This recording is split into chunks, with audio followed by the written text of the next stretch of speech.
Well, is that it? Is that all of his foundation? Because that doesn't seem like much. I don't know about you, but that's not a terribly satisfying conclusion to this entire endeavor. Does Descartes think this is the only thing you can be 100% certain of? Well, no. Descartes thinks this is a start. This is a good start for him. And this is his foundation. And in stuff we haven't read, and we won't read, he goes on, the rest of the meditations, to use this foundation to try to validate a lot of his other beliefs. If you care, you can go on to the section on rationalism that starts, I think, on page 71 of the textbook. No. Yeah, 72 of the textbook. No, 71. I was right.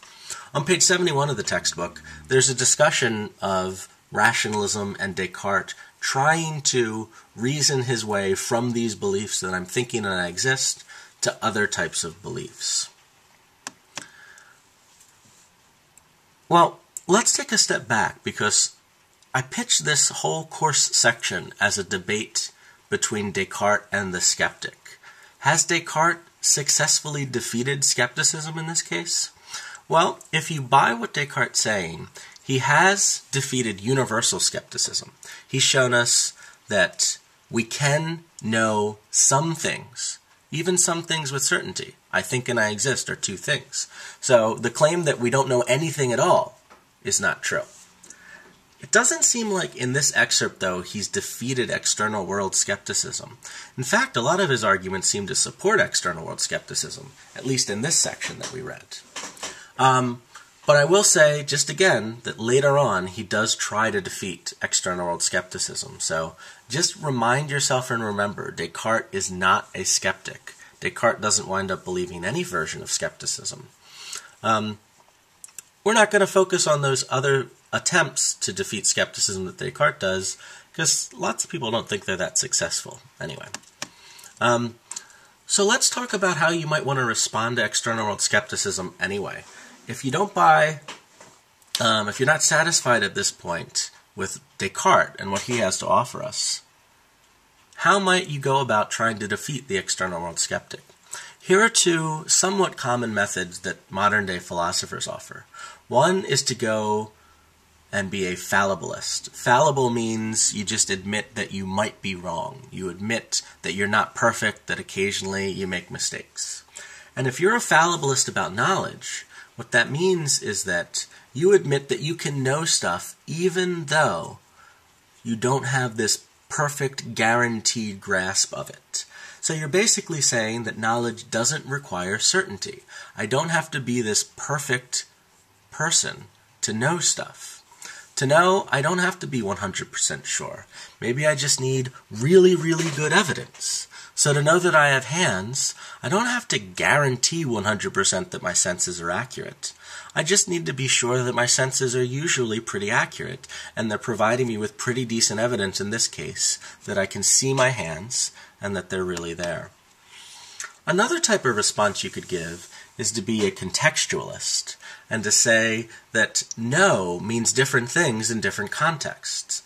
The word know or knowledge is going to vary from situation to situation.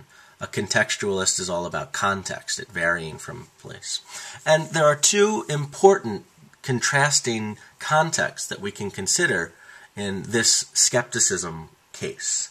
There's a normal life usage of the word know that is a very kind of informal sense where in order to know something, you don't have to be absolutely sure. You just need pretty good evidence. So to know I have hands, I don't need to, in an ordinary context, in normal life, rule out the possibility that I'm dreaming, or rule out the possibility that I'm in the matrix, or that I'm a brain in a vat. Whereas when I'm in a philosophy classroom and I'm asking to be absolutely 100% sure, then the word know does include the idea of being absolutely certain. In that context of a philosophy classroom, maybe knowledge does require certainty. So just to pin these responses to skepticism back to that old argument for external world skepticism, if you're a fallibilist, you're going to point to that first premise and say it's false. Our old argument for skepticism from 2 lectures ago was, to know I have hands, I have to be sure I'm not dreaming. I can't be sure of that. I might be dreaming, so I don't know I have hands. The fallibilist is just going to deny that I have to rule out the possibility that I'm dreaming to know anything. I don't need to be sure. I just need pretty good evidence that I have hands. Certainly don't have to rule out that possibility that I'm not dreaming.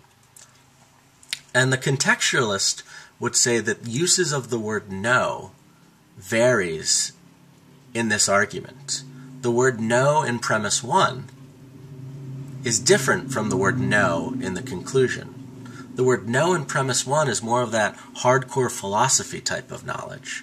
And the word know in the conclusion is more of that everyday type of knowledge. So I might not know in the philosophy sense of know that I have hands when I'm in a philosophy classroom.